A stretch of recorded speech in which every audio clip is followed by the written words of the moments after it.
Di sini minimal teman-teman harus mengecek ada 4 ya indikator, yaitu yang pertama aktivitas enzim diastase pada madu. Ya, ini syarat mutu ya, itu minimal 1.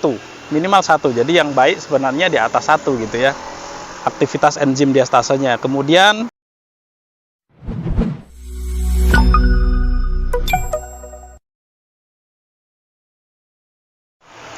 Assalamualaikum warahmatullahi wabarakatuh. Apa kabar teman-teman semua para pecinta madu?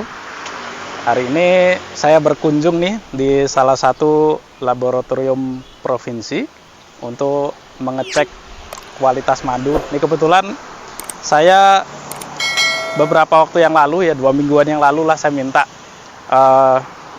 dari tim Madu Al-Khoir di Jawa Tengah untuk mengirimkan madu Al-Khoir yang di Jawa Tengah, karena madu Al-Khoir yang di Jawa Tengah itu madu ternak mellifera ya, kualitasnya bagus.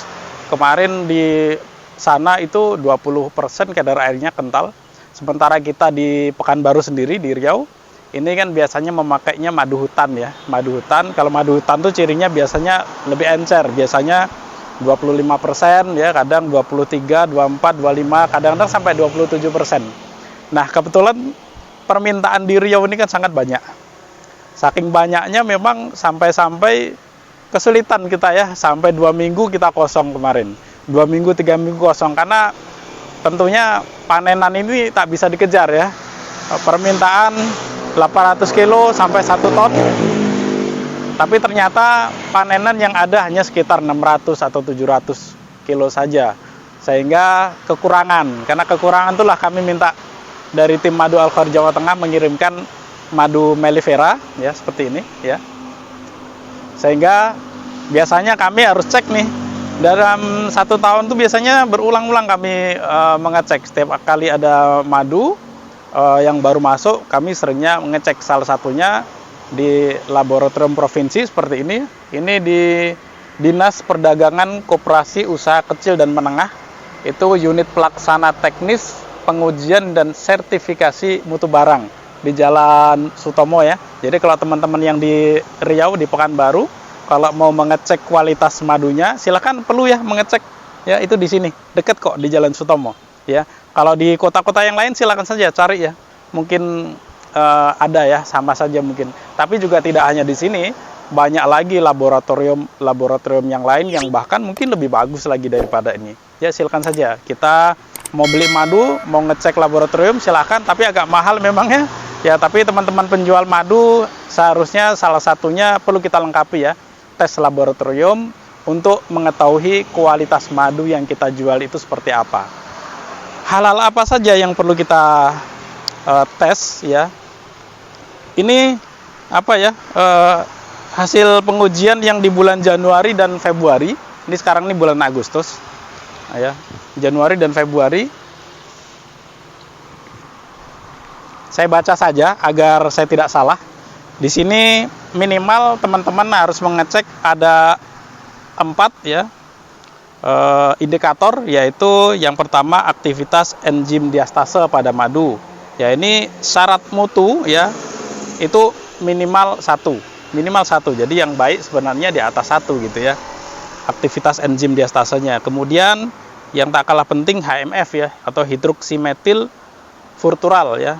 Itu maksimal 40. Tapi ada yang mengatakan 40 sampai 50 60 ya, itu maksimalnya. Jadi seharusnya di bawah itu ya, di bawah angka itu. HMF itu untuk mengetahui kerusakan ya, kerusakan suatu madu. Jadi kadang-kadang kalau penyimpanan madu itu terlalu lama ya, itu bisa menyebabkan HMF-nya meningkat ya.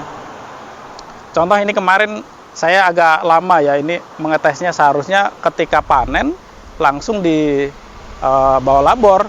Cuman saya tak sempat nih, sudah 1 bulan ya, karena perjalanan kemarin di ekspedisi, kemudian sampai di sini, kemudian 1 minggu, kemudian proses panen di sana.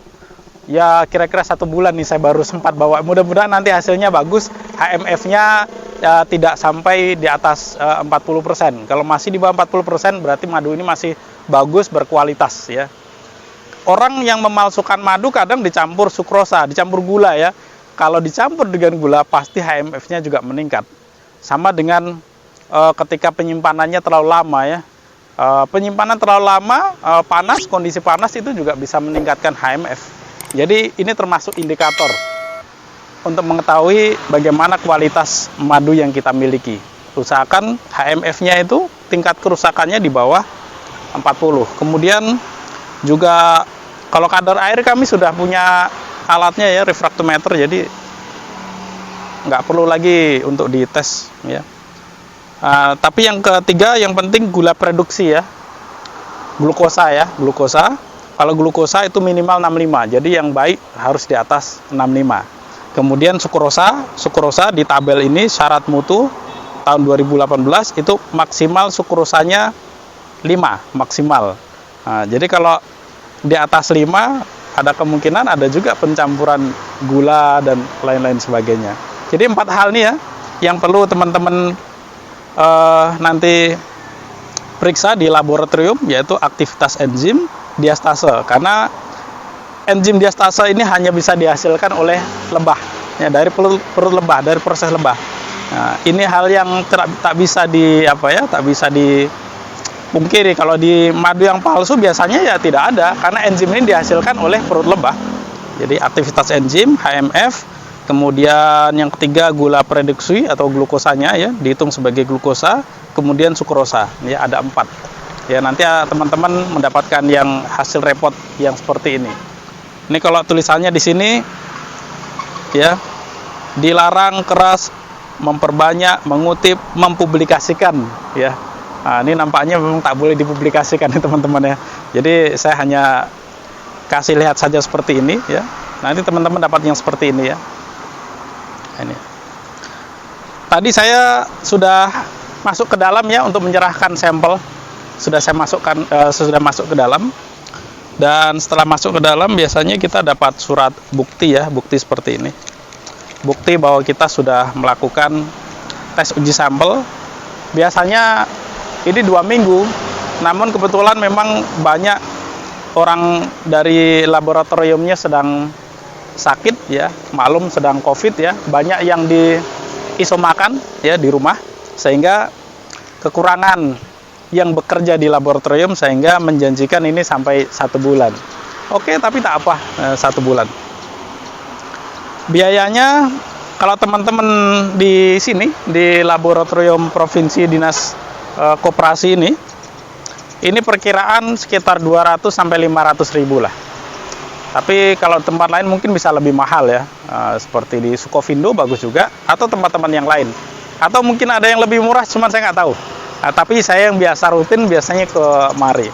Jadi silakan teman-teman kalau mau mengecek kualitas madunya, nah, itu penting terlihat ya, terlihat nanti dari HMF, tingkat kerusakannya, dari enzimnya, itu terlihat nanti kualitas madu kita itu seperti apa. Palsu tidaknya pun bisa kita prediksi. Walaupun memang uji laboratorium ini tidak juga bisa menjadi kepastian bahwa madu ini adalah pasti asli, juga tidak. Ya, tapi setidaknya dengan uji laboratorium kita tahu kualitas madu kita. Ya, mengingat ya di luar sana juga ya, di Cina saja ya, bukan hanya telur yang dipalsukan, bukan hanya beras yang dipalsukan, madu pun dipalsukan. Ya, madu pun dipalsukan. Dan ketika dimasukkan di lab, lulus pula uji laboratorium. Nah, ini. Tapi itu mudah-mudahan jarang terjadi ya, kayaknya jarang terjadi. Yang penting yang perlu Anda ingat kalau Anda beli madu, ya, Anda harus tahu ya, kalau perlu memang ada uji laboratoriumnya, kemudian bertemu dengan orang-orang yang bisa Anda percaya, kemudian juga kalau perlu Anda tahu di mana tempat mengambil madunya, sanadnya harus jelas. Nah, inilah kira-kira ya edukasi saya kepada teman-teman ya, bagi teman-teman yang ingin mencari tempat laboratorium untuk mengetes atau menguji kualitas madunya, silahkan ya, ini salah satu tempatnya. Kita tunggu hasilnya nanti 1 bulan lagi, agak lama ya. Tapi inilah video kita hari ini, mudah-mudahan bermanfaat untuk teman-teman semua. Terima kasih. Assalamualaikum warahmatullahi wabarakatuh. Salam sehat.